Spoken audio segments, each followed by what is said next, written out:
नमस्कार दोस्तों, मैं आकृति आप सभी का स्वागत करती हूँ आकृतिस किचन कॉर्नर में। तो आज हम बनाने वाले हैं सभी का फेवरेट बंगाली स्वीट डिश है। वैसे ये तो इसे हम लोग चमचम कह सकते हैं, रसमलाई नहीं सॉरी मलाई सैंडविच कह सकते हैं। इसे घर पे बनाना बहुत ही आसान है और बहुत ही सस्ते दाम में ये बन करके रेडी हो जाता है। तो आज इस वीडियो में मैं आपको इसे एकदम परफेक्टली कैसे बनाते हैं उसकी सारी ट्रिक्स बताने वाली हूँ। भले ही आप फर्स्ट टाइम बना रहे हो, आपका ये जो डिश है वो एकदम परफेक्टली ही बनेगा। तो आइए स्टार्ट करते हैं इसे बनाना। तो यहाँ पर मैंने एक पतीले में ऑलरेडी आधा लीटर दूध डाल दिया था और अभी मैं और 1 लीटर दूध इसमें ऐड करने वाली हूँ। तो ये नॉर्मल काऊ मिल्क है, जो हम लोग को पॉलीथिन में मिलता है ना, वही वाला। आप फुल फैट मिल्क का भी इस्तेमाल कर सकते हैं या फिर जो भी आपके घर पे दूध आता है आप उसका इस्तेमाल यहाँ पर कर सकते हैं। तो यहाँ पर मैंने कच्चा दूध है उसको डायरेक्टली लेकिन हाँ, एक बात का ध्यान रखिएगा कि बर्तन थोड़ा बड़ा होना चाहिए। तो यहाँ पर मैंने 1.5 लीटर दूध लिया है और अब हम क्या करेंगे, इसे अच्छी तरीके से गर्म कर लेंगे। इसमें एक अच्छा सा बॉईल आ जाना चाहिए। इसमें बॉईल आने तक लो टू मीडियम या फिर मीडियम टू हाई इस फ्लेम पर आपको इसको गर्म करना है। ऐसी कोई खास बात नहीं है कि इसको कैसे गर्म करें, जैसे हम लोग दूध को गर्म करते हैं बस वैसे। और जो पॉलीथीन है वो उसमें से एक हम संभाल के रखेंगे। तो यहाँ पर अभी मैं एक सोल्यूशन बनाने वाली हूँ, जिसके लिए मैंने एक बाउल में ले लिया है पानी। और ये देखिए, ये मैंने ले लिया है सिट्रिक एसिड। सिट्रिक एसिड या फिर नींबू का फूल भी कहा जाता है। मैं आज आपको दिखाती हूँ ये दिखने में कैसा है। ये बिल्कुल चीनी के जैसे दिखता है, जैसे शुगर होती है ना उसके छोटे छोटे दाने, बस वैसे ही दिखता है। लेकिन बहुत ही आसानी से मार्केट में भी मिल जाता है और इससे जो हमारा छेना है वो एकदम परफेक्ट बनता है। अगर आपके पास ये ना हो तो आप लेमन जूस का इस्तेमाल कर सकते हैं या फिर जो वाइट विनेगर होता है उसका इस्तेमाल भी कर सकते हैं। दोनों से भी आपका जो छेना है वो परफेक्ट ही बनेगा। अभी यहाँ पर मैंने आधे कटोरी में ये जो सोल्यूशन है वो डाल दिया, उसको अच्छे से कर लिया है मिक्स। और इसे बिल्कुल अच्छे से डाइल्यूट होना चाहिए, मतलब उसके कोई भी पार्टिकल्स ना उसके अंदर दिखने नहीं चाहिए। एकदम अच्छी तरीके से पानी जैसा साफ़ हो जाना चाहिए। वो हो जाने के बाद अब हम चलेंगे दूध की तरफ। तो यहाँ पर देखिए, मेरा जो दूध है उसमें हल्का हल्का सा उबाल आने वाला है। जैसे ही दूध में एक अच्छा सा उबाल आ जाए, हमें गैस का जो फ्लेम है वो तुरंत बंद कर देना है। ना हाई पे रखना है, ना लो पे रखना है, ना कुछ। सीधा गैस का जो फ्लेम है उसे हम कर देंगे बंद। तो यहाँ पर अभी दूध में एकदम हल्का हल्का सा उबाल आ रहा है। तो यहाँ पर दूध उबल चुका है। अब हमने गैस का जो फ्लेम है वो बंद कर दिया है और ये जो मलाई दूध के ऊपर आई है ना, उसे हमें दूध में ही अच्छी तरीके से मिक्स करना है।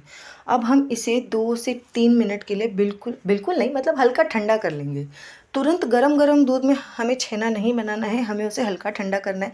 1 से 2 मिनट में बस थोड़ा सा उसके अंदर का जो गर्माहट है वो थोड़ी कम हो जाए, बहुत ज़्यादा तेज़ ना हो। इससे क्या होगा कि हमारा जो छेना है वो एकदम सॉफ्ट बनेगा और हम जो चमचम बना रहे हैं वो बहुत ही अच्छे से जो शुगर सिरप है उसको एब्जॉर्ब कर पाएगा। तो इस बात का हमें ध्यान रखना है, ये आपकी फर्स्ट ट्रिक।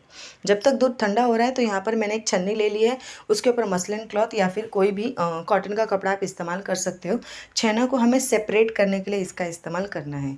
तो यहाँ पर नीचे मैंने एक बर्तन रखा है, उस बर्तन के ऊपर छन्नी रखी और उसके ऊपर हमने मलमल का कपड़ा रख दिया है। अब हम क्या करेंगे, एक बार वापस चलते हैं हमारे दूध की तरफ। तो यहाँ पर हमारा जो दूध है वो हो गया है हल्का सा ठंडा, उसमें से 2-3 मिनट तक भाप निकल गई है। अब जो हमारा सोल्यूशन है वो थोड़ा थोड़ा करके उसके अंदर ऐड करेंगे। तो यहाँ पर देखिए, मैंने लगभग 2 चम्मच के करीब सोल्यूशन डाल दिया और उसे एक करछी की मदद से, एक चम्मच की मदद से या फिर स्पैचुला की मदद से उसे अच्छी तरीके से कर लेना है मिक्स। एक बार डाल दिया और ये दूसरी बार ही डालते ही आप देख पाएंगे कि मेरा जो दूध है वो हल्का सा कर्डल होने लग गया है। देखा आपने कितने जल्दी ये कर्डल हो जाता है। अभी भी ये पूरी तरीके से छेना जो है वो हमारा अलग नहीं हुआ है। तो अब हम क्या करेंगे, इसमें थोड़ा सा सोल्यूशन हम और डालेंगे। तो लगभग 1 से 2 चम्मच सोल्यूशन मैं और डालूँगी, जिससे क्या हो जाएगा कि हमारा जो छेना है वो एकदम अच्छी तरीके से सेपरेट हो जाएगा। तो ये देखिए, यहाँ पर छेना हमारा बिल्कुल अलग हो चुका है, पानी अलग दिखने लगा है। तो बस इस स्टेज पे हमें इसके अंदर सोल्यूशन डालना स्टॉप करना है। तो बाकी का जो भी सोल्यूशन है आप उसको दोबारा यूज़ कर सकते हैं, लेकिन अभी का जो प्रोसेस है वो एकदम फटाफट होना चाहिए, इसीलिए हमने छन्नी पहले से ही रख दी थी। जैसे ही हमारा छेना सेपरेट हो जाए वैसे ही तुरंत हमें उसे छन्नी के ऊपर डाल देना है, ताकि उसके अंदर का जो पानी है वो निकल जाए और इसकी कुकिंग प्रोसेस जो है वो रुक जाए। सबसे ज़्यादा इम्पॉर्टेंट है, अगर आपको छेना एकदम परफेक्ट चाहिए तो। और जैसे ही हम उसमें डाल देंगे तुरंत उसके ऊपर 1 गिलास ठंडा पानी या फिर नॉर्मल रूम टेम्परेचर वाला पानी डालना है, ताकि उसकी जो कुकिंग प्रोसेस है वो रुक जाए।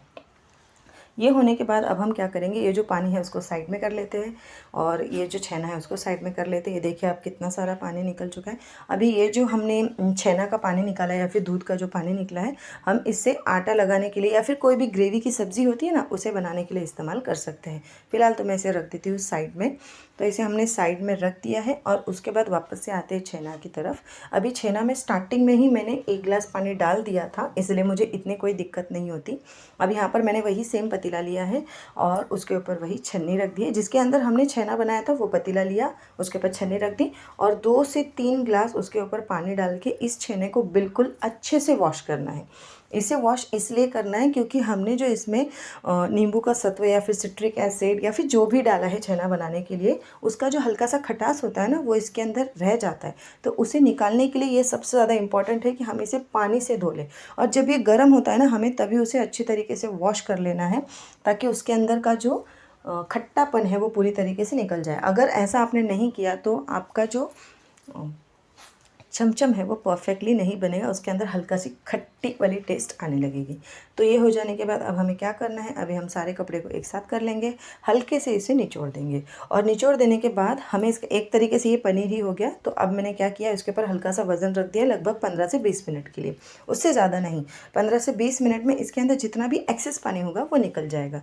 तो यहाँ पर देखिए 15 से 20 मिनट हो चुके हैं। अभी मैं ये सब साइड कर लूँगी। यहाँ पर मैंने ले लिया है एक बड़ी सी प्लेट और उसके अंदर जितना भी हमारा पनीर निकला है उसे हमने ट्रांसफ़र कर लिया है। अब हमें क्या करना है, अपनी हथेली से इसे बिल्कुल अच्छे से मसलते हुए चिकना कर लेना है। ये बहुत ज़्यादा इम्पॉर्टेंट प्रोसेस है। अगर आपने इसे बिल्कुल चिकना नहीं किया तो फिर क्या हो जाएगा, आपका जो छेना बॉल्स है वो ऐसे दरदरे से रहेंगे, सॉफ्ट स्पंजी से नहीं बनेंगे। जब तक मैं ये कर रही हूँ साइड बाय साइड हम यहाँ पर चाशनी भी बना लेंगे।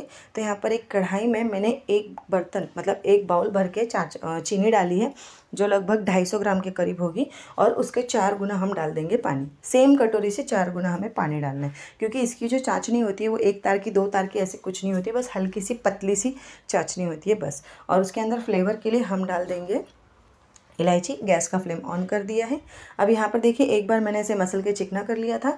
अब मैंने इसके अंदर डाल दिया है कॉर्नफ्लावर। अभी कॉर्नफ्लावर मैंने कितना डाला, तो आपने देखा होगा कि मैंने 1.5 चम्मच के करीब कॉर्नफ्लावर डाला है और एकदम प्लेन चम्मच, भरा हुआ नहीं उभरा हुआ नहीं, एकदम प्लेन चम्मच। और फिर हम उसे अच्छी तरीके से मसलेंगे। ये परफेक्टली हुआ है या नहीं ये हमें कैसे पता चलेगा, जब आप उसे मसल के एक छोटा सा बॉल बनाएंगे ना, तो क्रैक फ्री बॉल बन करके रेडी होना चाहिए। अगर आपका बॉल क्रैक फ्री बन के रेडी हुआ, देखिए बिल्कुल इस तरीके से, तो इसका मतलब आपने उसे बिल्कुल अच्छी तरीके से कर लिया है, बहुत अच्छे से वो मैश हो गया। और जैसे जैसे आप बनाते जाएंगे ना, आपके हाथों पर उसका चिकनाहट आती है, उसके अंदर का जो फैट होता है वो रिलीज़ होता है और धीरे धीरे करके आपके हाथों पे एक अलग से शाइन आती है। तो ये देखिए मैंने लगभग 24 से 25 बना करके रख लिए। आप देख सकते हैं मेरे हाथ कितने क्लीन हो गए। चाशनी में अच्छे से उबाल आने के लिए मैंने उसे ढक करके रख दिया। 1 से 2 मिनट में ही बहुत अच्छा उबाल आ जाता है। और ये आप देख रहे हैं ना झाग, ये झाग बिल्कुल ऐसे ही दिखना चाहिए। अगर झाग नहीं है आपकी चाशनी में तो गैस का फ्लेम हाई कर दीजिए और उसके अंदर वो अच्छे से झाग आने दीजिए। आप देख सकते हैं कि आधा डालने के बाद जैसे ही वो झाग ख़त्म हो गया, मैंने उसे फिर से कवर कर दिया और जो बचा हुआ था वो भी एक एक करके डालना है, एक साथ बिल्कुल भी नहीं। एक एक करके डालने से वो अलग अलग सेपरेट होते हैं। बस अभी कुछ नहीं करना है, 15 से 20 मिनट इसे पकने देना है। तो अभी मैं इसे ढक करके रख दूंगी और लगभग 10 मिनट के बाद हम इसे टर्न करेंगे। तो यहाँ पर देखिए 10 मिनट हो चुके हैं। आप देख सकते हैं गैस का फ्लेम हाई है, चाशनी में काफ़ी अच्छा उबाल आ रहा है। तो देखा आपने, अपनी साइज़ से बिल्कुल डबल हो चुके हैं। तो अब हमें क्या करना है, बस एक चम्मच की मदद से हल्के हल्के हाथों से उसको पलटते पलटते और 10 मिनट हम पकाएंगे। तो अभी 10 मिनट हो चुके हैं और अभी मैंने गैस का फ्लेम बंद कर दिया। आप देखिए कितने स्पॉन्जी बने हैं, मैं आपको दिखा रही हूँ। ये देखिए कितनी चाशनी एब्जॉर्ब कर ली। अभी उसी को मैंने वापस से उस चाशनी में डाला 2 सेकंड के लिए और देखिए फिर से उसने अच्छी तरीके से एब्जॉर्ब कर लिया। तो ये मतलब ये साइन है कि आपका ये जो मलाई सैंडविच बनाने के लिए जो बेस बना है वो एकदम परफेक्ट बन चुका है। अब हम इसे इसी चाशनी में पड़े रहने देंगे लगभग 15 से 20 मिनट के लिए, रूम टेम्परेचर पे आने देंगे। जब तक ये रूम टेम्परेचर पे आ रहा है तब तक हम बना लेते हैं मावा। तो यहाँ पर देखिए मैंने 3 पैकेट, जो 10-10 रुपीज़ वाले पैकेट आते हैं ना, या फिर आप ये कह सकते हैं कि लगभग 1/4 कप के करीब मैंने मिल्क पाउडर लिया है। उसी के साथ साथ उसके अंदर मैंने 3 चम्मच डाल दी है चीनी और 1 कटोरी डाल दिया है दूध जो हमारे घर पे नॉर्मल सा दूध होता है ना वो। गैस का फ्लेम बंद है, बंद गैस पे ये सब डाला है और उसे अच्छी तरीके से मिक्स करेंगे। साथ ही साथ 1 चम्मच मैंने इसके अंदर डाल दिया है घी। ये घर का बना हुआ घी है, 1 चम्मच के करीब ही डालेंगे और बिल्कुल अच्छे से मिक्स करेंगे। अब हम गैस का फ्लेम ऑन करेंगे और इसे बिल्कुल अच्छे से पकाएंगे। इसे तब तक पकाना है जब तक कि ये कढ़ाई ना छोड़ दे। और एक बात का ध्यान रखिएगा कि इसे पकाते वक्त आपको यहाँ वहाँ कहीं पर भी नहीं जाना है, क्योंकि मिल्क पाउडर कभी कभी तले से बहुत आसानी से चिपक जाता है। तो यहाँ पर आप देख सकते हैं लगभग 3 से 4 मिनट में ही ये जो मेरा मावा है वो थिक होने लगा है। यानी जो दूध हमने स्टार्टिंग में डाला था पहले काफ़ी पतला था, अभी आप देख सकते हैं कि थिक हो रहा है। और गैस का फ्लेम, क्योंकि मैं साइड में ही हूँ तो यहाँ पर मैंने 1 से 2 मिनट के लिए गैस का फ्लेम जो है वो हल्का सा हाई कर दिया है।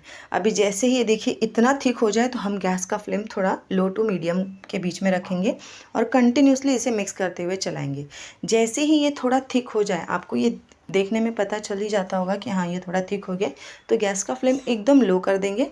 और लो करने के बाद इसे फ्लेवरफुल करने के लिए आप इसमें इलायची डाल सकते हो, रोज़ वाटर डाल सकते हो, केवड़ा एसेंस डाल सकते हो। मैंने यहाँ पर केसर का एसेंस डाला है और हल्का सा कलर डाला है, तो मैंने यहाँ पर पिंक और येलो कलर को मिक्स करके डाल दिया है, तो कुछ ऐसा कलर बन गया। तो अब हम क्या करेंगे, इसे तब तक पकाएंगे जब तक कि वो कढ़ाई पूरी तरीके से छोड़ ना दे। तो यहाँ पर आप देख सकते हैं कि धीरे धीरे करके हमारा जो मावा है वो कढ़ाई छोड़ने लगा है। ये देखिए कितने अच्छी तरीके से वो ऊपर ही ऊपर फैल रहा है ना। तो इस स्टेज पे आने का बहुत ज़्यादा ज़रूरी है, तब तक हमें उसे पकाना है जब तक कि इस स्टेज पे ना आ जाए। इस स्टेज पे आने के बाद हम उसे साइड में रख देंगे ठंडा होने के लिए। और यहाँ पर आप देख सकते हैं कि हमारे जो चमचम का बेस है वो भी बिल्कुल अच्छे से ठंडा हो चुका है। मैं उसके अंदर के चमचम अपने हाथों से निकाल करके प्लेट में रख रही हूँ। ये करने के पीछे का रीज़न ये है कि हमें इसे 15 से 20 मिनट के लिए फ्रिज में रखना है ताकि ये हल्का सा सेट हो जाए। तो यहाँ पर सारे चमचम मैंने एक प्लेट में निकाल दिए। अब ये जो चाशनी है ना, इसे हम फेंकेंगे नहीं, इसका हम फिर से इस्तेमाल करेंगे। तो मैं इसे फ्रिज में रख रही हूँ अभी फ़िलहाल के लिए। यहाँ पर देखिए हमारा जो मावा है वो बन करके एकदम रेडी हो चुका है, एकदम ठंडा हो चुका है। मैं उसे हाथों से छू रही हूँ। तो अब मैंने ले लिया है एक दूध का थैली और उसके अंदर सारा जो मावा है वो भर दिया। वो भरने के बाद देखिए 15 से 20 मिनट हो चुके हैं। हमारे जो चमचम है उसको मैंने बाहर निकाल दिया है और एक को मैंने कट करके आपको दिखा दूँ कि ये कितना स्पंजी सा बना है। अभी ये सबसे ज़्यादा इम्पॉर्टेंट प्रोसेस है, हम इसे बहुत आराम से कट कर सकते हैं। फ्रिज में रखना इज़ कंपलसरी। फ्रिज में रखने के बाद देखिए एकदम आसानी से कटते हैं, क्योंकि वो थोड़े से स्टिफ हो जाते हैं ना, इसलिए। तो अब हम क्या करेंगे, जिस पॉलीथीन में हमने सारा मावा भरा है, धीरे धीरे करके हम एक साइड पे वो मावा फिल करेंगे और उसके बाद दूसरी तरफ से हम उसे पैक कर देंगे। वैसे आप इसे चम्मच से भी भर सकते हैं, लेकिन ये थोड़ा आसान हो जाता है अगर हम उसे पाइपिंग बैग या फिर ऐसे किसी थैली से भरे तो। और धीरे धीरे करके चारों तरफ से हम प्रेस करते हुए इवनली चारों तरफ उसको फैला देंगे। तो मावा भी फैल चुका है। बस इसी तरीके से मैं बाकी के सारे जो भी चमचम है उसको बना करके रेडी कर देती हूँ। एक और तरीका है कि आप इसे बस आधा कट करें और फिर उसके बाद उसके अंदर जो मावा है वो फिल करें तो भी चलेगा। आपको जैसा कंफर्टेबल है आप वैसा कर सकते हैं। तो चलिए जो बाकी के हैं वो मैं उसे फिल कर देती हूँ। आप देख सकते हैं कि कितने स्पॉन्जी है, उसमें से अभी भी जो सारी चाशनी है वो टपक रही है। तो यहाँ पर देखिए मैंने सारा बना करके रेडी कर लिया है और फिर बस मैंने उसे एक सर्विंग बोल में निकाल लिया है। आप उसको फ्रिज में रख करके आराम से 2 से 3 दिन तक खा सकते हैं। बहुत ही टेम्पटिंग बनता है और इसके अंदर ये बहुत जूसी, आप देख सकते हैं कि मेरे हाथों में ना पूरा एक्चुअली जूस लगा हुआ है। बहुत ही आसानी से बननी हुई रेसिपी है। आप इसके ऊपर कोई चांदी का वर्क लगा सकते हो, ड्राई फ्रूट्स लगा सकते हो, जो भी आपको पसंद हो आप वैसे इसको डेकोरेट कर सकते हो। तो यहाँ पर देखिए उसका जो मावा है जो हम लोगों ने फिल किया है वो पूरा साइड से बाहर आ रहा है। मैंने इतना ज़्यादा फिल कर दिया था उसके अंदर, तो इस बात का आप ध्यान रखिएगा। आप जितना चाहे उतना भर सकते हैं आपके टेस्ट के अकॉर्डिंगली। अगर आपको ज़्यादा चाहिए तो ज़्यादा डालिएगा, कम चाहिए तो कम डालिएगा, जैसे भी आपको पसंद हो वैसा आप कर सकते हैं। तो है ना बिल्कुल मज़ेदार